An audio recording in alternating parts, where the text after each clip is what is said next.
10 p.m. in Accra. My name is Bright Nana Amfo. Thanks so much, those of you watching us from across the country and beyond. This is News at 10. From now till half past the hour of 10, we'll tell you what's happening in the country and beyond. But first, let's look at some news highlights on this network.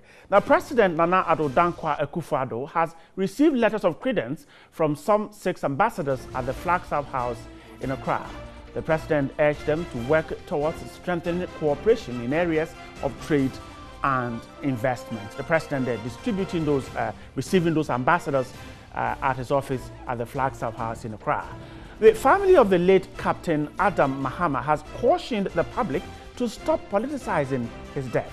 The family also wants a monument erected in his memory as a symbol of the country's resolve to stop mob justice. So more development on the front of the captain's death. The Speaker of Parliament was there. And get to the court tonight, we're told that the Chinese woman who faced charges of engaging in illegal mining has been granted bail. Aisha Wang was granted bail after earlier attempt had failed. We'll tell you more about how she was granted bail later on. Now, the University Teachers Association of Ghana, UTAG, has lauded the military for exercising restraint and discipline after hearing the death of Captain Maxwell Adams Mahama. The national president of UTAG, Dr. Henry Agbanu, called on the police service to speed up investigations to reduce the anxiety among Ghanaians. The man's death causing a lot of ripple effect there. The Minister of Education says it is concluding discussions with stakeholders in education on how government would prudently invest the 400 million cedis earmarked to roll out the free senior high school. The Deputy Minister of Education, Dr. Edichum, who was speaking at a news conference organized by the Teachers Association NAT in Accra, was confident the policy will not fail. The Teachers Front adding their voice to government effort to make senior high school education free. Those were some highlights on this network. If you're watching us from Kumasi in the Ashanti region, if you are with us from Wa in the Upper West region, if you're watching us from Winneba in the Central region, this is your show, News at 10. We're starting right now with the big one.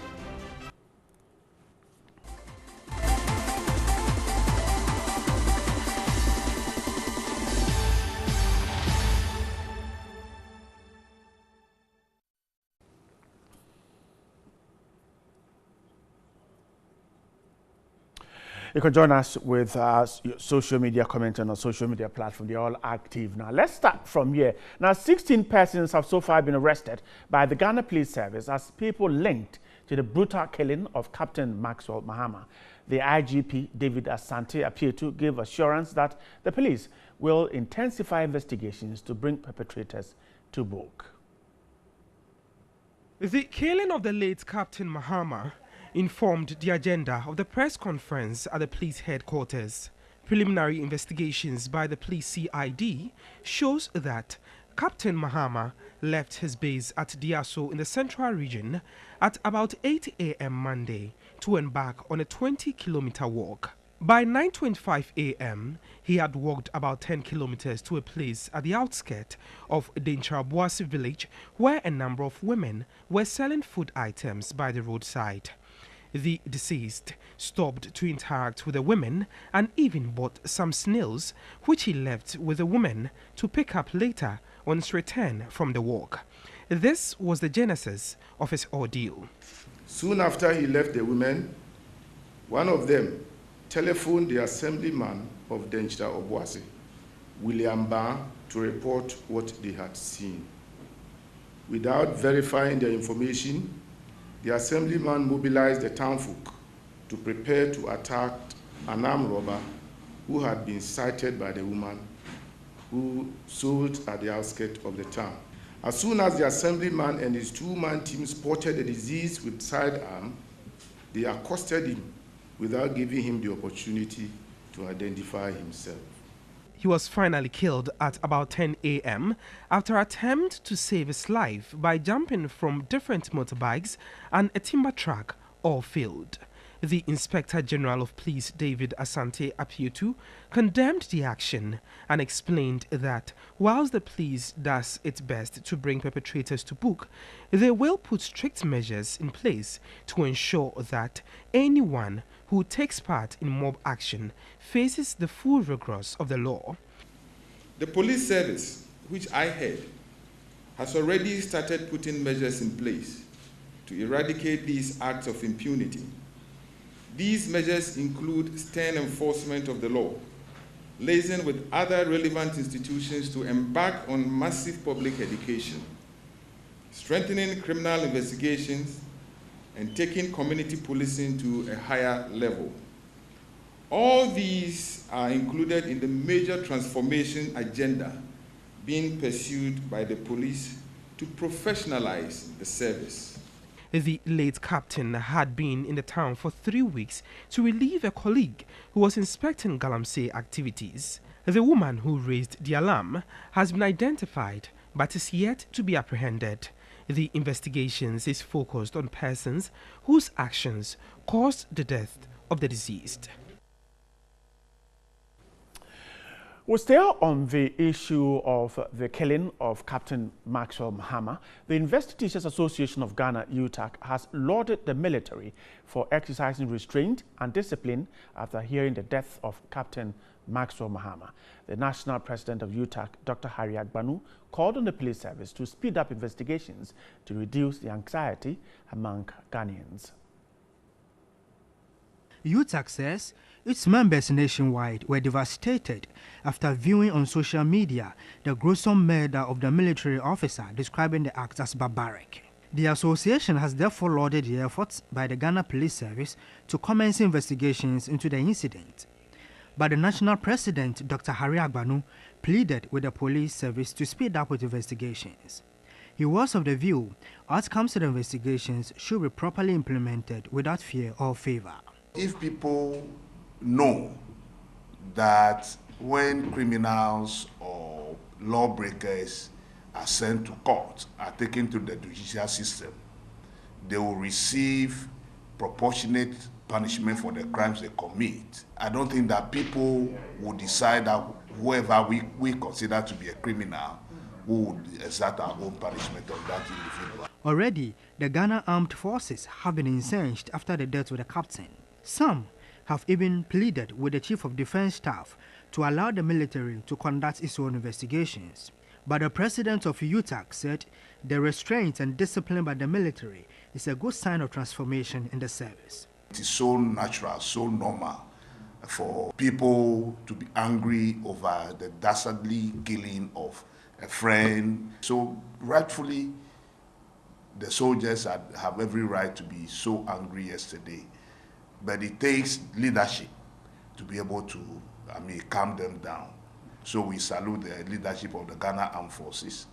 Meanwhile, it has implored Ghanaians not to politicize the issue. What happened is a national disgrace, and therefore all of us would have to come together to make sure, to think of what to do to stop this thing. Because it's uncivilized, it's barbaric, and it is taking us backward.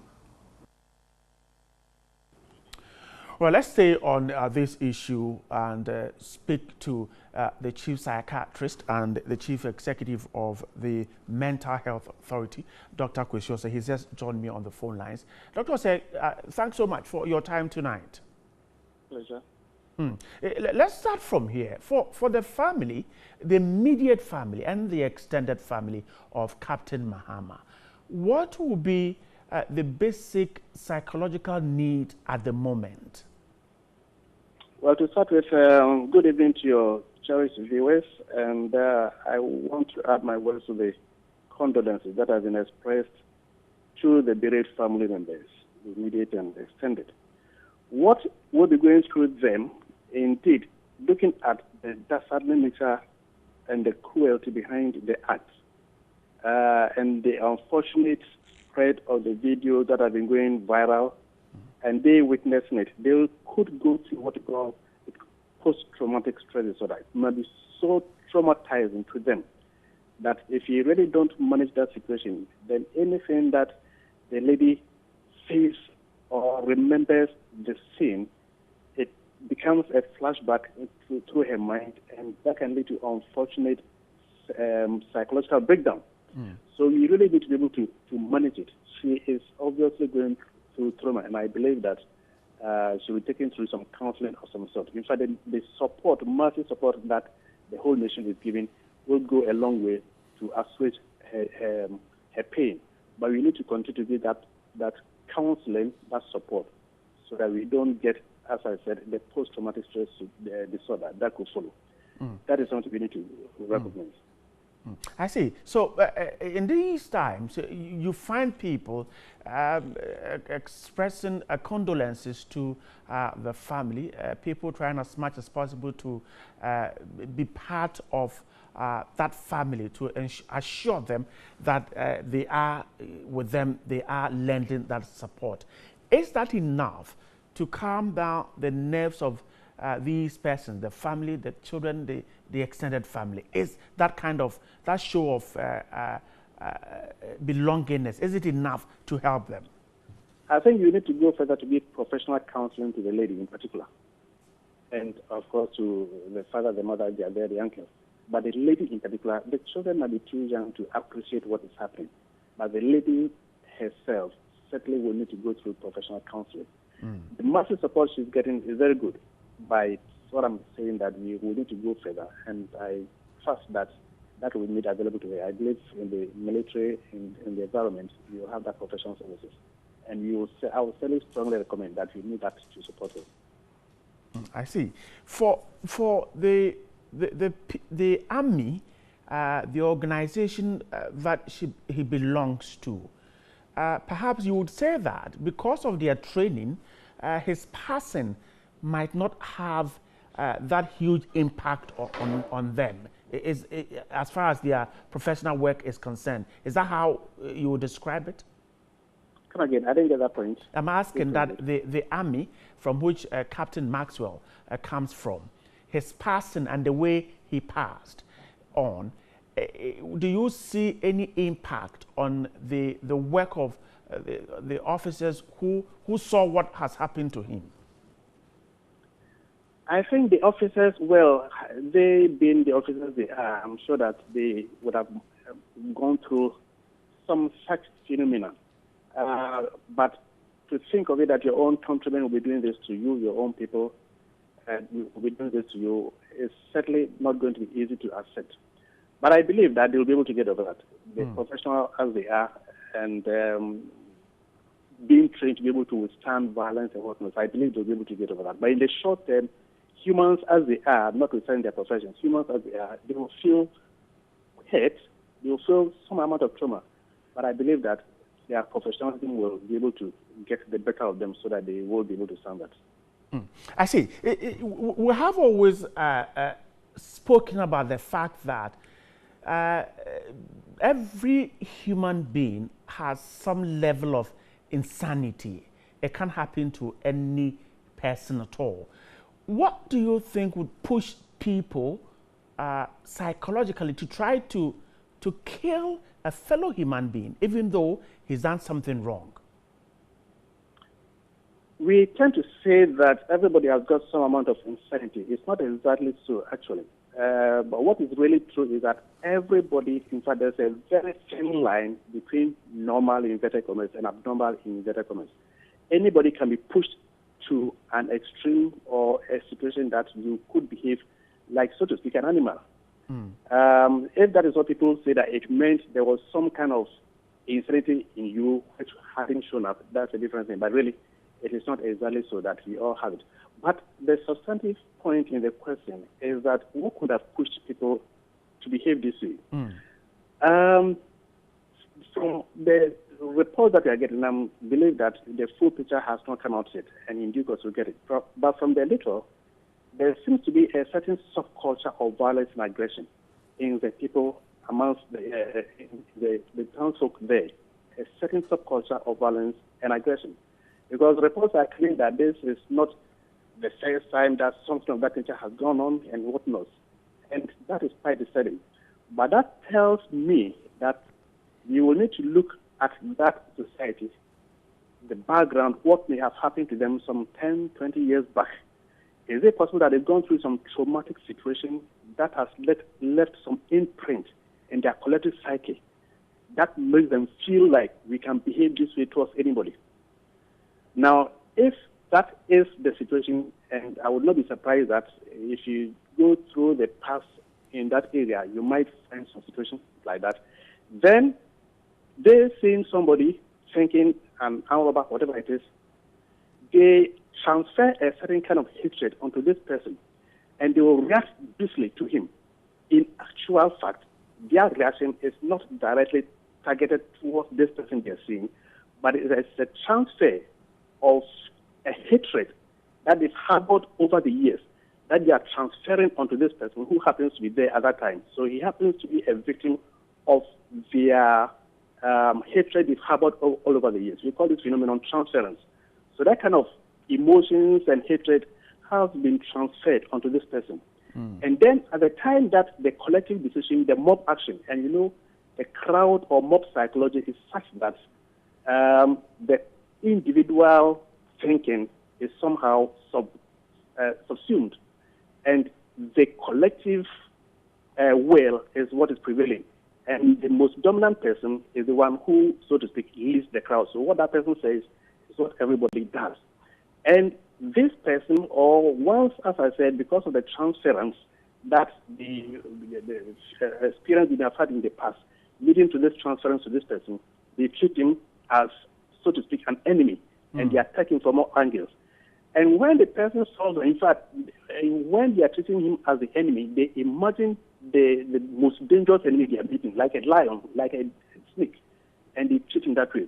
My point is that it is a certain kind of hatred within them that is coming up this way, and we need to see how to manage it such that it does not remain, it does not perpetrate, it does not get transferred to other people in this kind of scenario.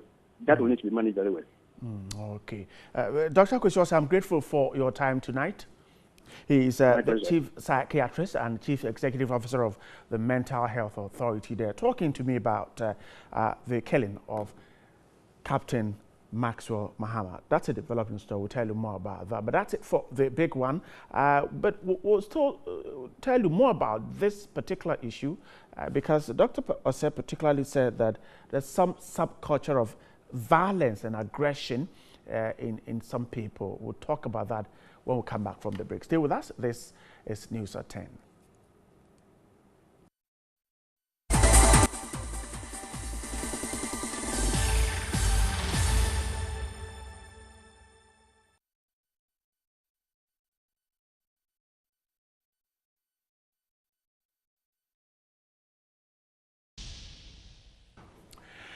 Thanks so much for staying there on News at 10. Now, let's do some stories now. President Nana Addo Dankwa Akufo-Addo has received letters of credence from some 6 ambassadors at the Flagstaff House in Accra. The president urged them to work towards strengthening cooperation in areas of trade and investments. First to present his letters of credence was Ambassador Khalif Yusuf Mohammed Khadid Al-Zabi of the United Arab Emirates. President Akufo-Addo suggested exchange of ideas in the oil and gas sectors. Next to present his letters was the Ethiopian ambassador Regase Kafili Ere. The two spoke about working to improve trade. Ambassador Peter Holasek of the Slovak Republic was next. The two agreed on deepening cooperation in the area of security.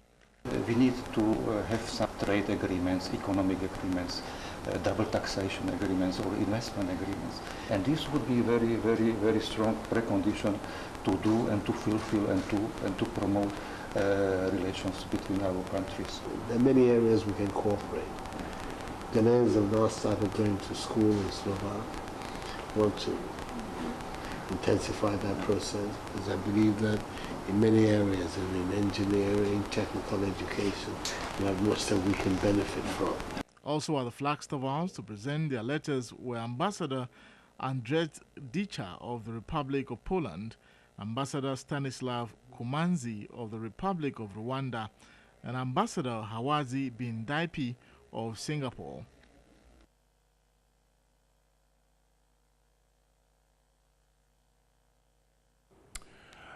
This is news at 10 on TV3. We'll still stay with the presidency because President Nana Akufo-Addo has appointed some persons as ambassadors and high commissioners. We're told that these persons will represent the president in the various countries. And today he actually gave them letters of appointment to begin their service as representatives of the president in the various countries they have been appointed to go. Moshraj Commissioner Anna Bosman will be Ghana's representative to the Republic of France, with former sports minister and ambassador to Saudi Arabia, Alhaji Rashid Bawa, heading to the Federal Republic of Nigeria. Former Attorney General and Majority Leader Papa Uswankuma is Ghana's ambassador to the United Kingdom and Northern Ireland, and Primpark President Gina Amablay goes to the Federal Republic of Germany. The rest are a member of the NPP Council of Elders, Dr. Bafoy J. Bewa, to the United States of America, former Binduri MP Stephen Mahmoud Yakubu, Kingdom of Morocco, Frederick Daniel Lai, Republic of La Côte d'Ivoire, and entrepreneur Edward Boateng heads the People's Republic of China. You have the onerous responsibility of preserving and promoting the image of a country whose reputation amongst the Committee of Nations is high. You are the most visible symbol of our country out there, and in all your actions, you must guard jealously our country's image. I'm confident this is a charge you will uphold. The president asked them to deepen cooperation. That you have the responsibility to drive private sector investment into Ghana. You are the chief promoters of Ghana's commercial interests to the respective countries to which you are going. Ghana is on very good and cordial terms with all the countries to which you have been posted. Your role is to deepen these even further, as well as explore other areas of effective cooperation. The team pledged to deliver. My colleagues and I would also be expecting that the general Ghanaian population would also support us. And that support, to a certain extent, ought to be translated into the fact that our behavior would make it possible for the nation to carve a certain kind of respectable image in the countries that we are accredited to. And away from the presidency, the Ministry of Education says it is concluding discussions with stakeholders on education on how government would prudently invest the 400 million cedis earmarked to roll out the free senior high school policy. Deputy Minister of Education, Dr. Yaw Adutwum, who was speaking at a news conference organized by NAT in Accra, is confident the policy will not fail. The news conference was officially launched the 20th anniversary celebrations of the Teachers Fund. Currently, the Minister of Education has tasked a technical committee to advise government on how its 400 million cedis could be prudently used for the policy. The Deputy Minister of Education, Dr. Yaw Adutwum, indicated the program will be rolled out from September. Free senior high school are coming, and it's a lot of work, but it's coming. And the reason why it's coming is that teachers in the villages have always lamented about the fact that some of their best and brightest students don't go to senior high school. Meanwhile, the Teachers Fund, since its inception, has increased its capital base from 68 million cedis in 1998 to 745 million cedis in 2017, with more than 200 teachers enrolled. The fund is designed to provide access to credit for teachers.